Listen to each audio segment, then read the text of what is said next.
Welcome to the Freedom Fridays podcast. With me, your host, Pete Clark, the Whispers guy.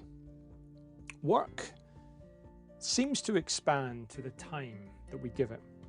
And I've been investing my time, occasionally on a Friday, to explore how we use our time, our energy, our attention, and the impact it has on our identity.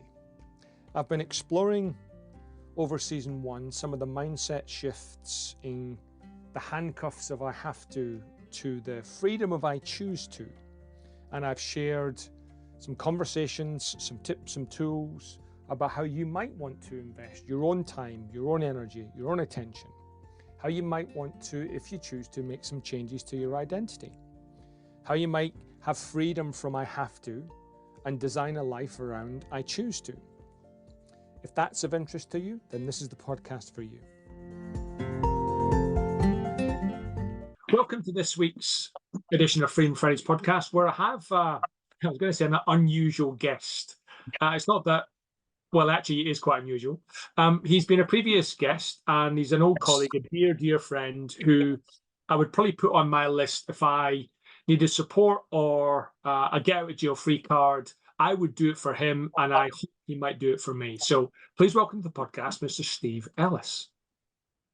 Thank you very much, Pete. That's very kind of you to say that. I like that. Get out of jail free card. It depends what I'm in jail for. Correct.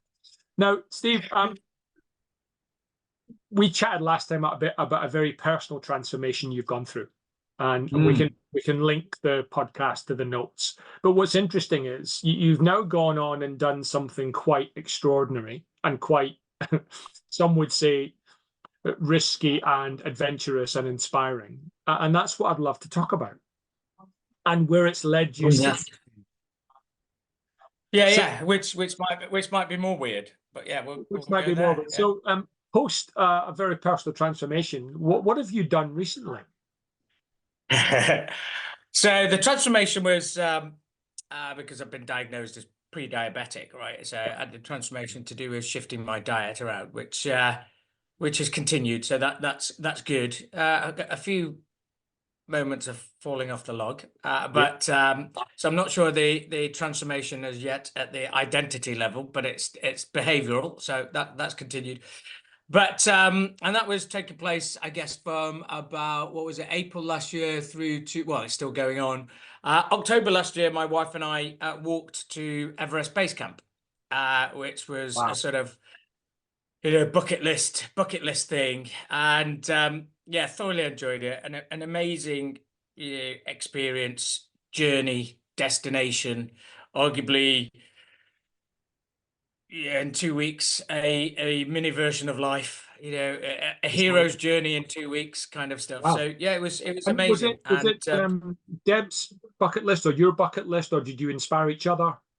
That's a good question. Yeah, both. So Debbie had been on a trip in 2016, I think she went. I can't quite remember, when she climbed to the top of Kilimanjaro. Okay. Kilimanjaro's off the top of my head something like 5,600, 700 meters high. Everest Base Camp is 5,350. So I still haven't gone as high as Debbie. So we, So we, she does. So we both, she does actually, yeah. So we both like that kind of walking, kind of thing. Right. So we're definitely on both of our lists to do. Right. And you know what it reminded me of, and this is a bizarre reference that not many people might get. Do you remember the Pina Colada song? A Pina Colada, that one. Correct. Good. I like walking in the rain, and the couple only discovered it when they got pissed off and bored with each other, that someone wrote an ad in the paper for I like pina coladas and walking in the rain, and the other person responded to it with, "Oh, it's you." I didn't know it was you. And it just reminded me of that. Was it on your bucket list or Deb's bucket list? And you kind of go, maybe it was both. Yeah, so I think so. I don't know. Climbing Kilimanjaro begets climbing Everest. I don't know. It sort of maybe it wasn't until till she'd done that kind of stuff. Yeah, So interesting. Yeah. yeah. Wow. Yeah. So Good fun. Great tell stuff. me the hero's journey then. What did life throw at you in that 2 week experience? Where'd you start? So journey to the start. So you fly from Manchester over to Kathmandu. That in itself is a thing.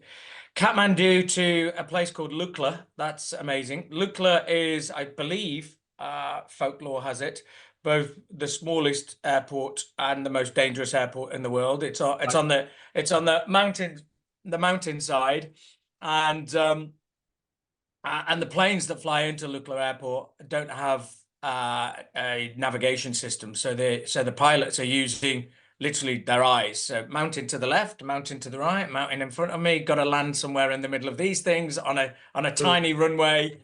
Yeah, brilliant. Which in it itself causes problems, because if the weather's not good, then all the flights are cancelled. So we were really lucky. We got into Lukla, and about an hour after we arrived, the airport closed for 3 days. So everybody who's planning their trip can't even start their trip. I'll tell you when you exit. very quick Kathmandu story. So I traveled with my mates around the world years and years ago. One of the places we stopped at was Kathmandu, and of course to see Everest. We got the taxi out of Kathmandu up to the top of the crater at the top of and there's a picture of 10 of us all lined up, and it's just cloud in the backgrounds, and there's a little big pen drawing of Everest because it was cloudy.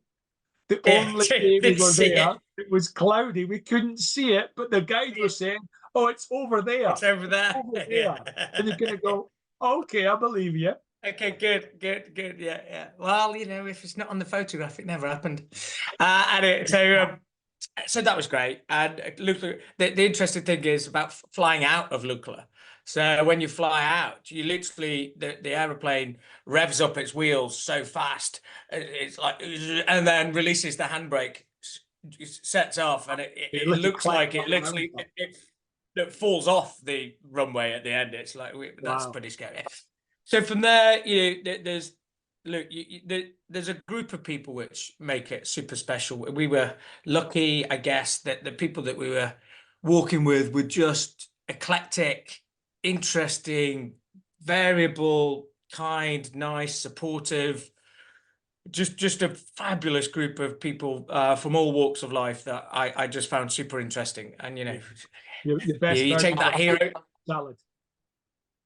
Yeah, fruit salad, and diverse, and just if you wanted to draw links with outside of that trip into industry or life, just to spend time with diverse group of people was just brilliant. Then along the way, just wonderful stuff happens. The scenery is amazing. You've got some picture postcard photographs walking across Hillary's Bridge, which is Sir Edmund Hillary's bridge that he built, which is just amazing photographs, great scenery, challenges with animals like the yaks that you're within you're within 1 foot of a spear that's stuck to the side of their heads, as far as I can concern, that's just waiting to rip your leg off. And you're like, whoa, that's a bit tight. And so, all the animals, but the local culture is amazing. The monasteries are amazing. I was sharing earlier with you. Dave, it's interesting you mentioned Hillary's Bridge. We're actually recording this, I think, 3 days after my latest weekly whisper, which was about using mountains as a metaphor. And the opening quote is from Edmund Hillary, and he said, "You don't conquer the mountain, you conquer yourself." There's so much of that. Well, I recently had a conversation with a client, which was the Wizard of Oz narrative. And you go, same thing, right? Dorothy was conquering herself. The wizard was just giving her a challenge in which Dorothy would discover more about herself. So totally agree with that. The mountain's the challenge. The actual journey is a journey of self-discovery, and it's lovely. So loads of things along the way. We had what did you discover about yourself? Oh, that's a lovely question. Well, one, I discovered that I didn't suffer from altitude sickness, which is useful. Good job, mate. Uh, Good that job.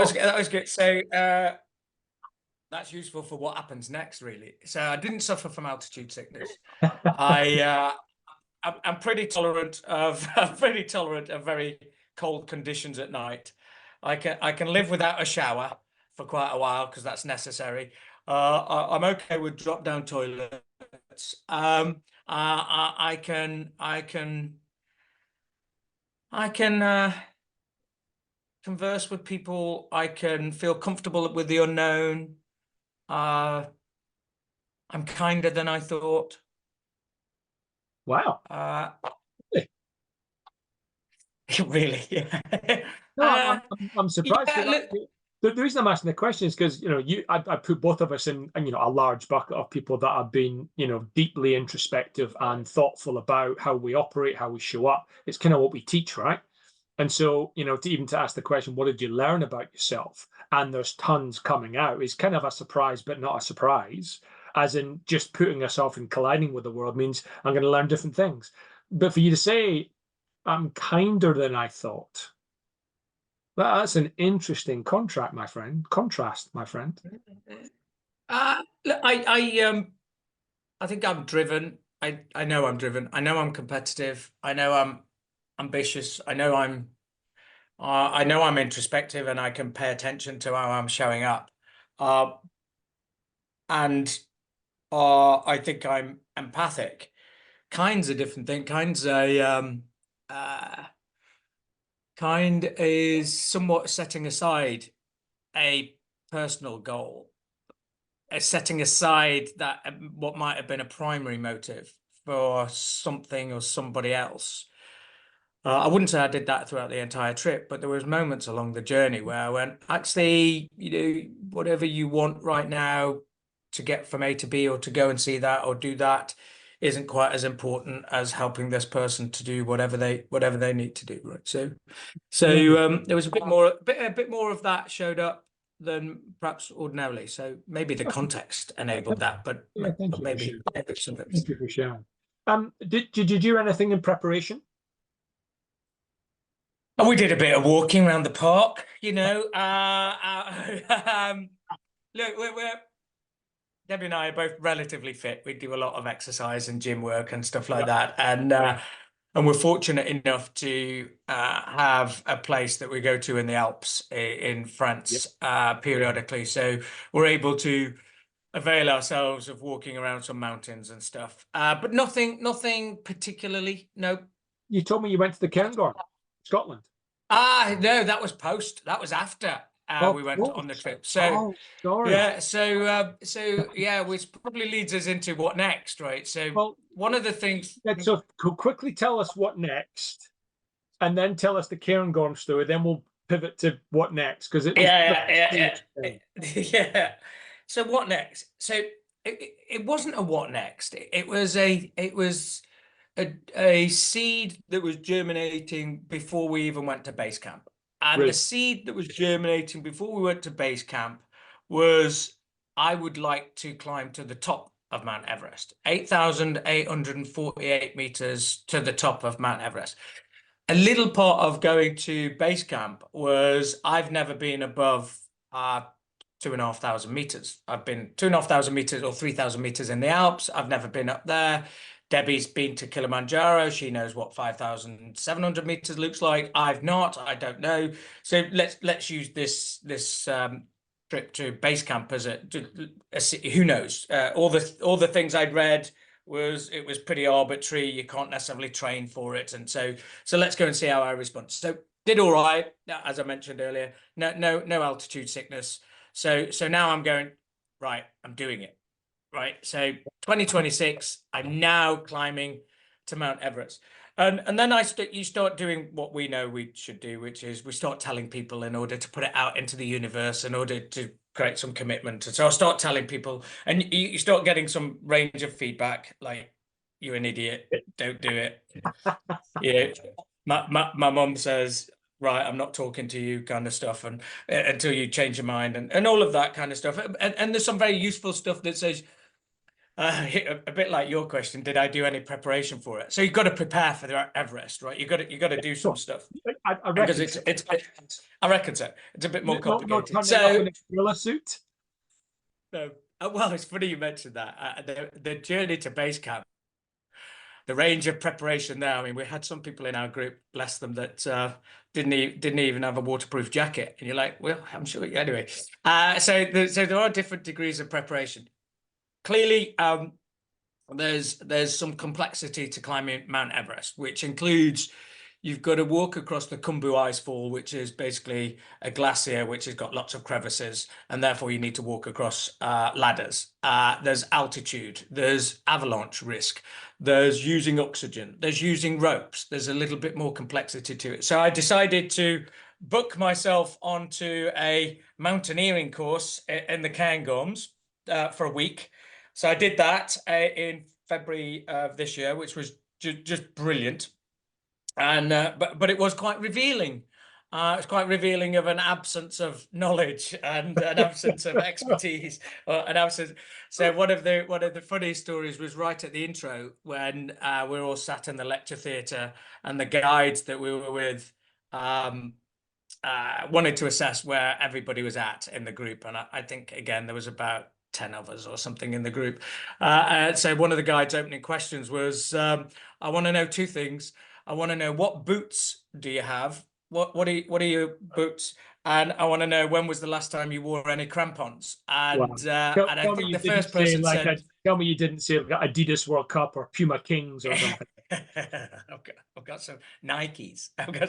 No, so not far off. So it was not too far.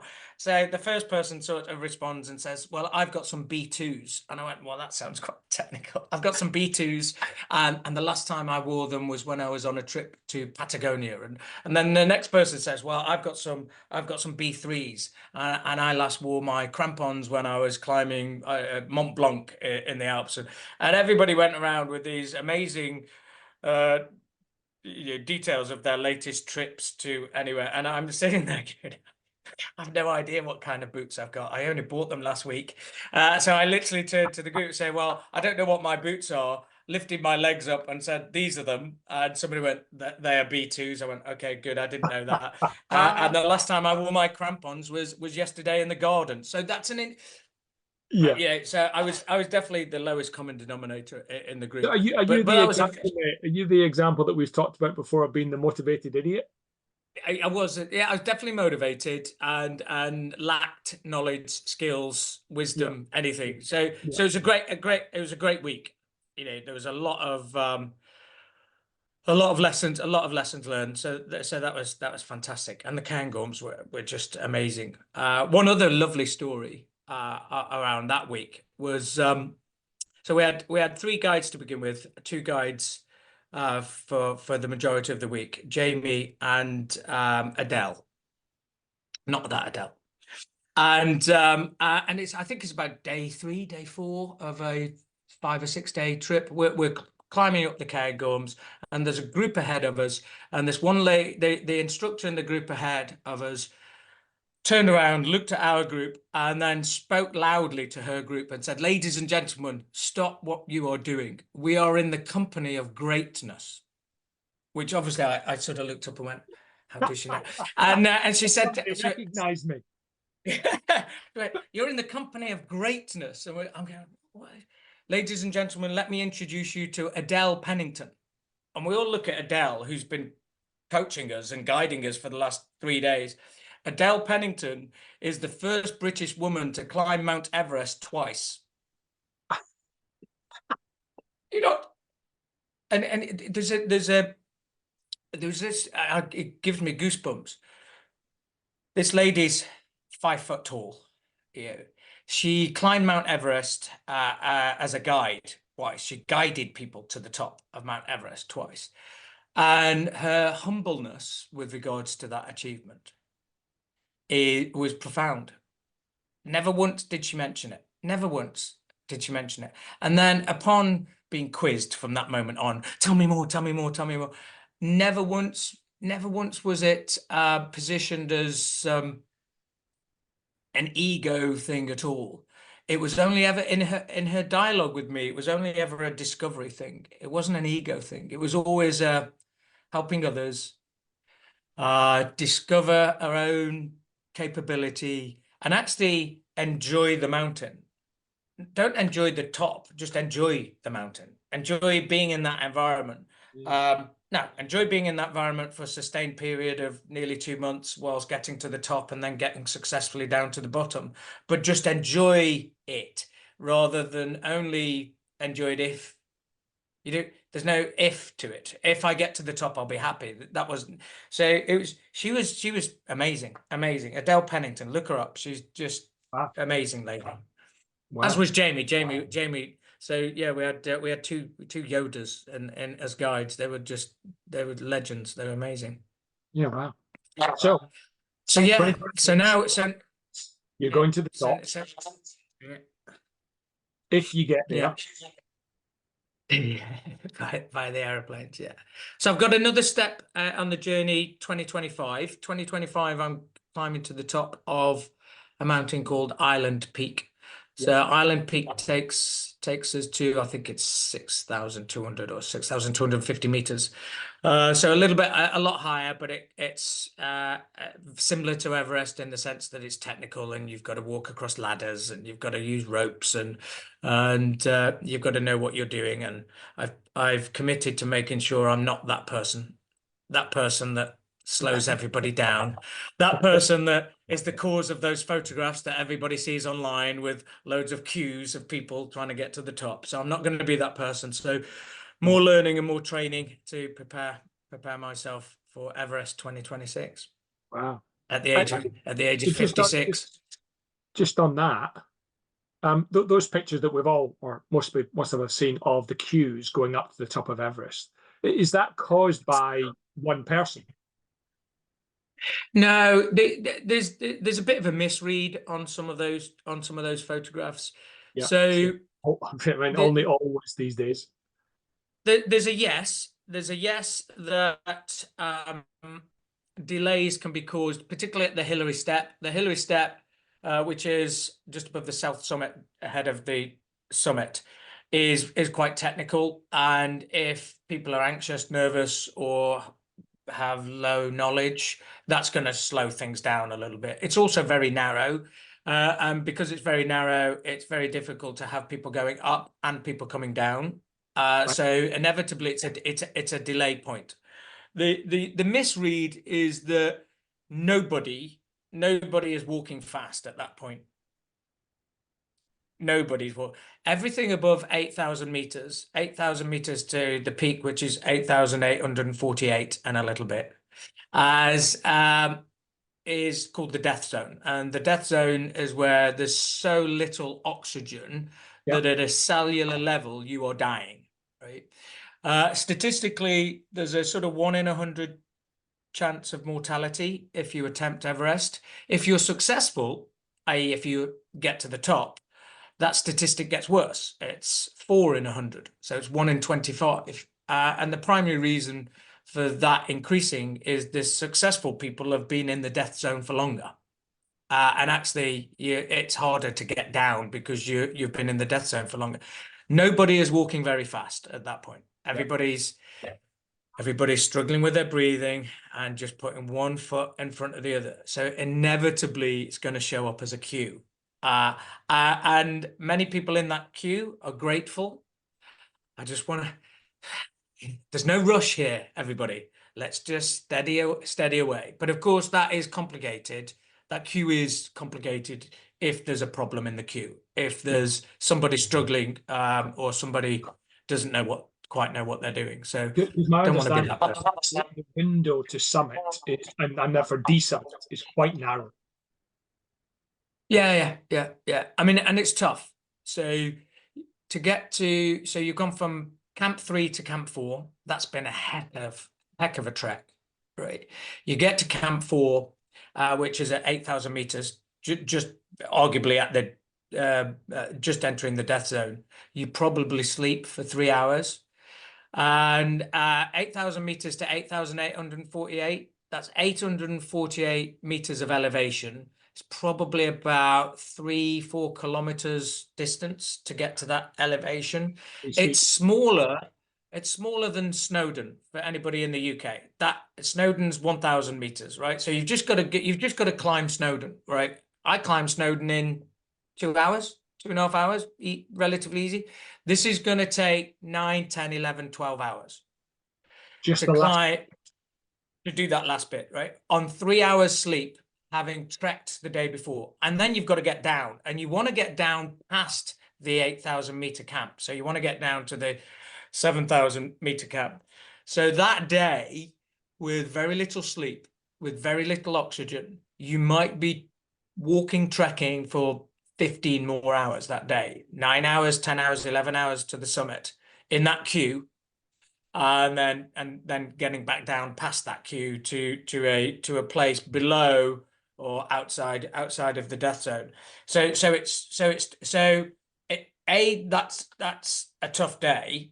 And to your point about the narrow window, to reduce the risk, you want to make sure you're doing it in reasonably good weather conditions.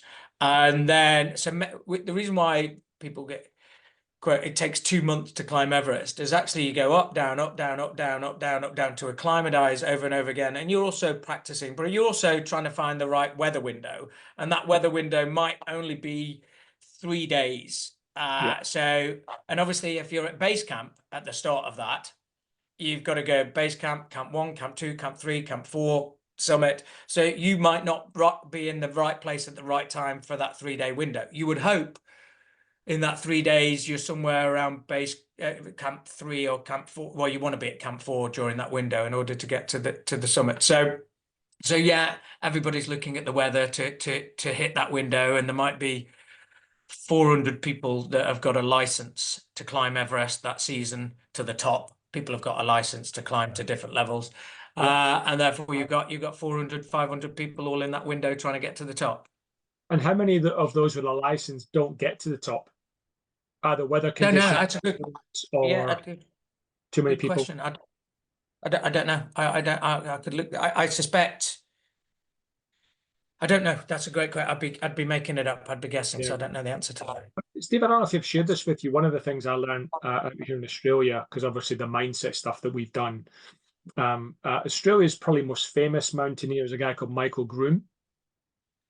He's actually named in I think the biggest tragedy on Everest when a number of people died. In the film with, I think Sylvester Stallone called Everest, he's one of the characters, right? So he's pretty well known.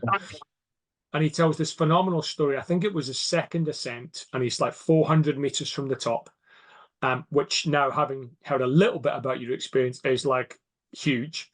And he's running out of oxygen, running out of food, he's orbiting his feet for a number of hours. And he kind of says to himself, he looks at the summit going, I know I've been there before, but I just can't make it. I just can't do it today. And he looks in front of him and goes, but I can get there. And he then takes 8 steps, stops, looks up, no way I can get there, looks ahead, but I can get there, and proceeds to climb the last 400 meters, 8 steps at a time. Right. Which is a brilliant true story and brilliant metaphor for making progress. Not looking too far ahead, going, yep, it's the aspiration, but you know what? All I'm focusing on is getting there. 8 steps ahead. Stop, pause, breathe. 8 steps ahead. Stop, pause, breathe. 8 steps ahead. Which I think is a wonderful metaphor for so many things. Yeah. But it's not too dissimilar to the Navy SEALs, actually, which was when you interview them and they're talking about holding on you see those classic photographs of them holding onto the log and stuff. It's like, I can't hold onto this log for 5 minutes, but I can hold onto this log for 1 more second. Yeah. And then 1 more second, and 1 more second, and 1 more second. So I suspect, and I have experienced that before, that idea of just perform what's in front of you. Yeah. And that might be one step at a time. I read, as you'd expect, I've started reading lots of biographies and books, and I think it's Rebecca Stevenson, which I believe she was the first British woman to climb Mount Everest.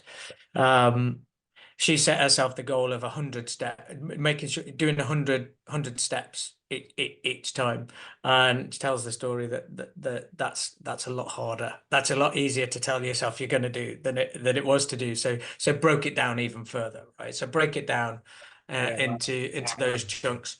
Yeah, I suspect that'll show up a lot. Yeah. Final question. And so I'm so grateful we connected at this time and you've told me that. And this has been a great conversation to have for me. Well, two questions. What will you tell the Steve Ellis in June 2026 that doesn't make it because of weather conditions, because you're 75th in the queue and there's only 70 allowed and you're at Camp 2 and you just missed the opportunity? What will you tell that Steve? And what will you tell the Steve that does make it? Great questions. It's, what's fascinating about this conversation, you're the only person that hasn't asked me another question. I'll come back to the other question. The only person so far. All right. Anyway, so if in June 2026, if I haven't made it, I will say that I made it down. Ooh, so great, the goal, great answer from my perspective, by the way, as a mate. yeah. So it's an important, really important mindset that success is getting down. Yeah, interesting. And success for Debbie is getting down, is me getting down. Success for me is getting down. Success is getting down, because there's success, if that's the right word. A bit like when I was talking about Adele. There's success in enjoying the mountain and enjoying it, and experiencing it and seeing it and looking out across the vista along the way. And as I mentioned, just with the base camp journey, being around different people with different experiences, that's a success. I'm not that, I don't know what the word is. I say that at the same time as saying, and wouldn't it be awesome? So to answer your second question, wouldn't it be awesome if I did get to the top and successfully got down to the bottom? The thing I'm saying to myself actually is in part in answer to the question you haven't asked me, which is, why am I doing it? So the thing I'm saying to myself when I get to the top and when I get back down is to do with the utility of the exercise, the activity, the achievement, and the utility of it is significantly way beyond me. One of the reasons why I'm doing it. I want to raise money to build a school in Nepal. The valleys that lead up to Annapurna and up to Everest, they've got a number of schools in them. There's many valleys. There's another valley where children walk 5 hours a day for 1 hour of education. And I'd like to reverse that, where they walk for 1 hour for 5 hours of education. So I'm going to try and raise some money to help build the school. There's a more domestic agenda, which is,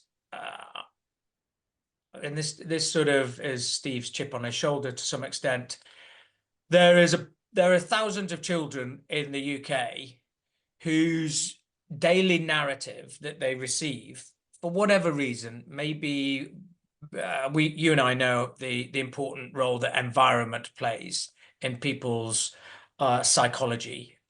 You are an average of the 5 people you spend most of your time with. You're also an average of the environment and the stimulus that you're bombarded with, either from teachers, parents, or from the fact that all the shops on the high street sell fast food, or whatever's around you. You're a part of that environment. So I believe there are thousands, hundreds of thousands of children in the UK whose the narrative they receive is limiting, in the sense that it tells them they can't.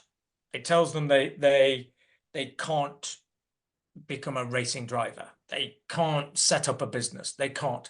And look, there's also hundreds or thousands of people, thousands of children that cut through that and go, I'm not listening to that narrative. But many of them at an unconscious level, me included, for many, many years, would go, I can't do stuff. So the me that gets to the top and gets down wants to utilize that experience to go back into schools and shift the narrative for one child.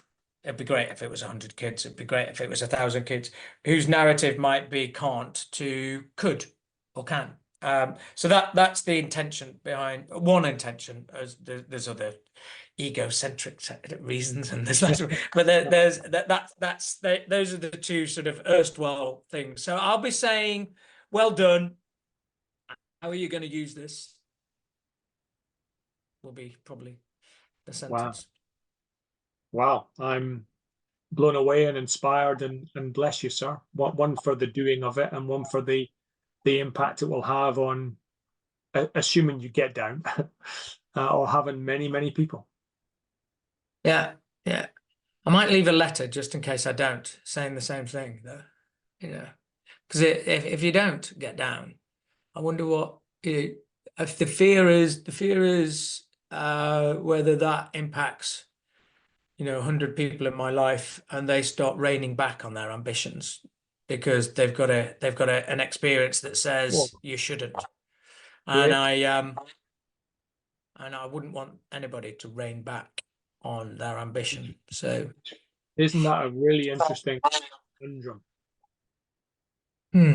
Yeah. Well, that seems like the perfect place to leave it, on a conundrum.